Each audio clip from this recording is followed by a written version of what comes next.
Today I'm riding through the beautiful green valleys of Wales, over mountains and through towns, where I'll give you a little bit of history as well of Cardigan, Llandovery, Fishguard, Goodwick, Solva and Pembroke. So stay tuned.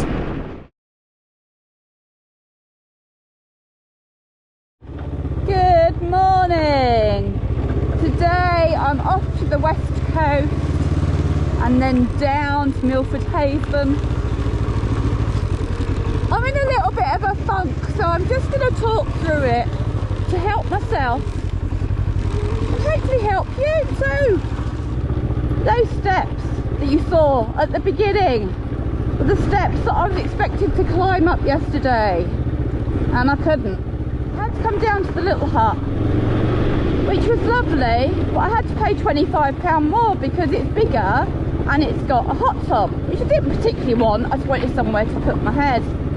I did get in the hot tub because it was there, but I couldn't get it above 31 degrees, so that was a little bit too cold for me late last night, and actually it just made me miss Andy even more. Lovely little place for a romantic getaway, but not for a stopover for one. Feeling a little bit discriminated against that I've had to pay £25 more than what I wanted to.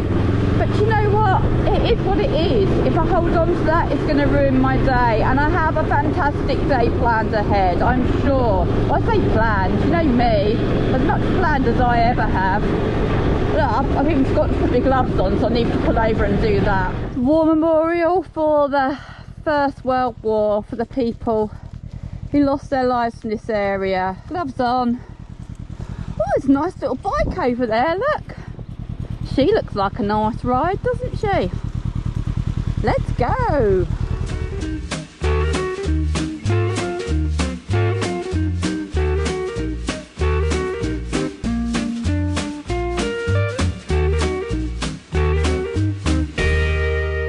If there's one thing guaranteed to get you out of a funk, it's riding.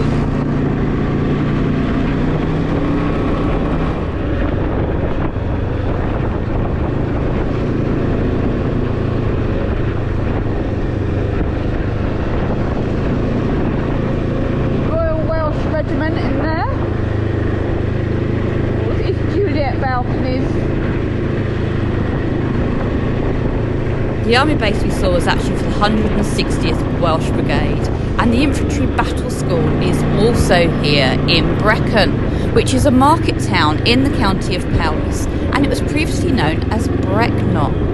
There's also a Roman fort here, which they used for their conquest of Roman Wales. And then of course the Normans came along when they invaded in 1066, and they built a Norman castle here in the late 11th century.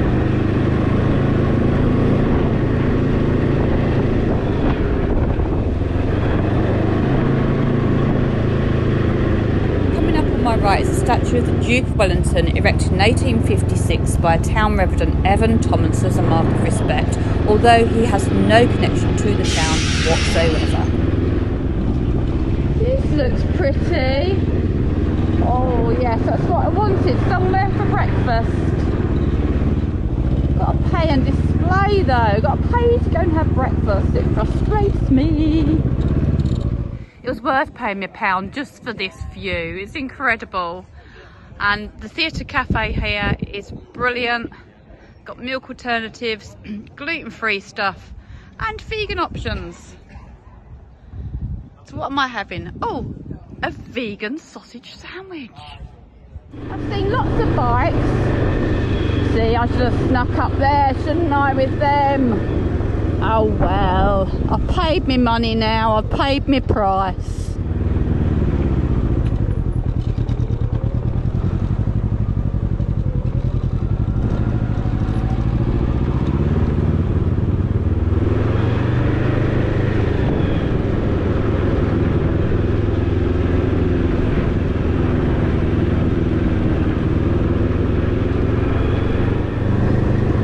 I love these lanes. But the crazy thing is, the speed limit is actually 60 miles an hour. And you just have to hope there's not some idiot doing the speed limit coming the other way.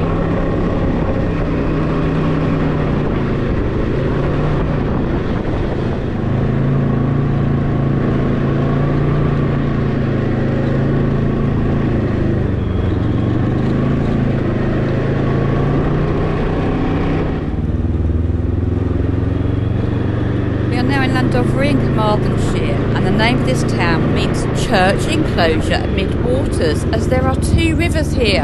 I will not pronounce them, I will write them up on the screen, and a smaller watercourse that runs through and under the town.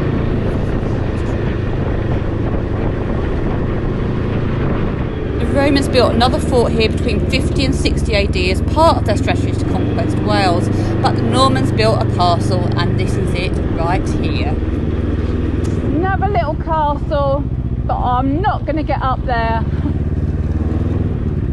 So just from the outside.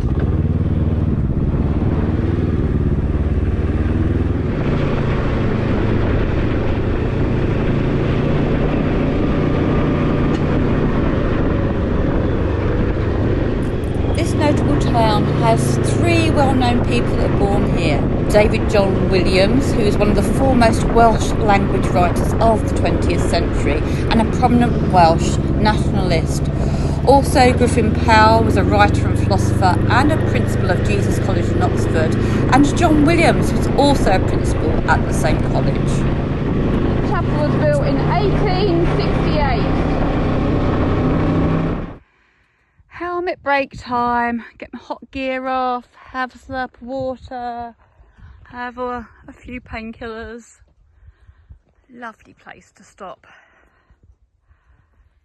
It's a very hot day, but I'm not complaining. It's beautiful. Last time I was in Wales, I was like a drowned rat, so it's really nice to be riding here. It's beautiful scenery in the hot sun.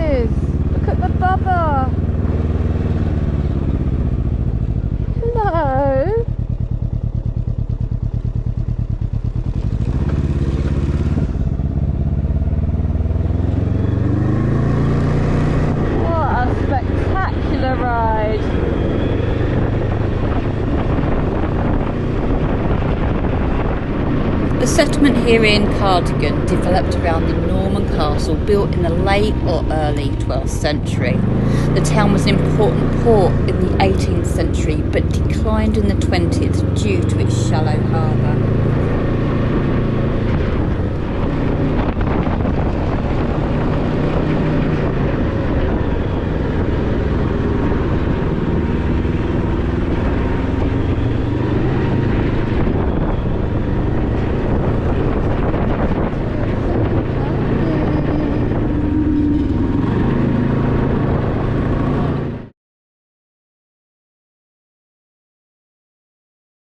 I'm now heading down to Fishguard and then to St David's Point from Cardigan to here, and I'm going to go to here and then across to see my friend, because I'm doing the bit of coast that I was supposed to do last year on my charity run of Wales and Ireland, but the weather had other plans. It was pouring with rain, it was blowing a gale, and now look at it. What a difference a year makes!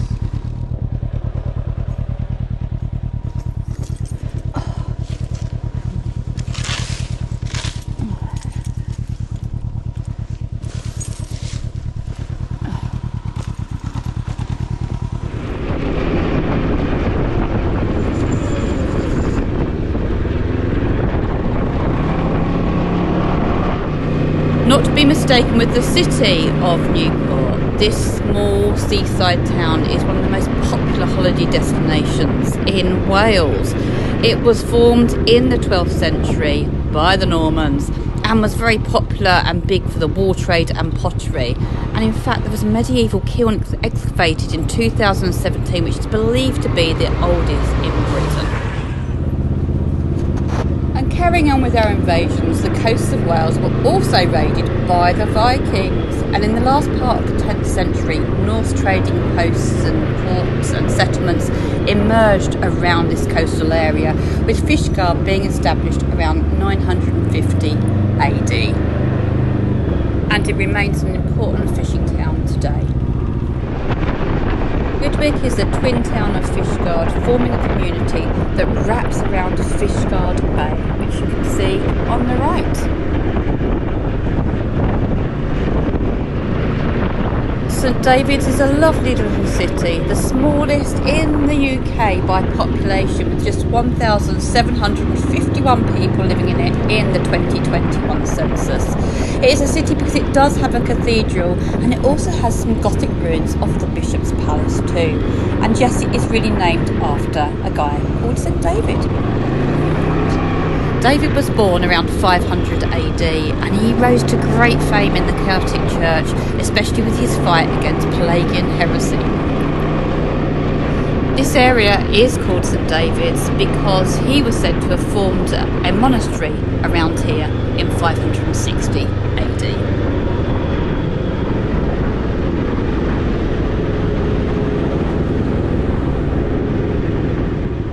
In medieval times, Solva was the main trading centre of St Bride's, and it was also important for lime burning. There's a row of kilns at the harbour's edge, but I missed them. Apologies, I really should start researching before I come to these places and not afterwards. But you know what I'm like?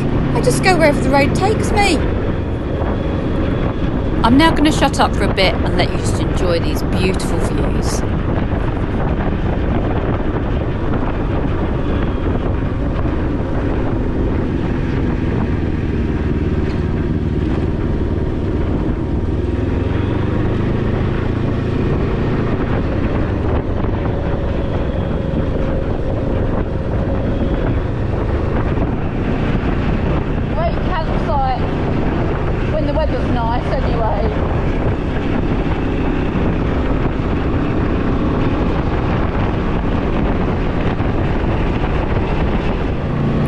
Pembroke is the birthplace of Henry Tudor, who was born in the castle here. Yes, a Norman one built in 1093.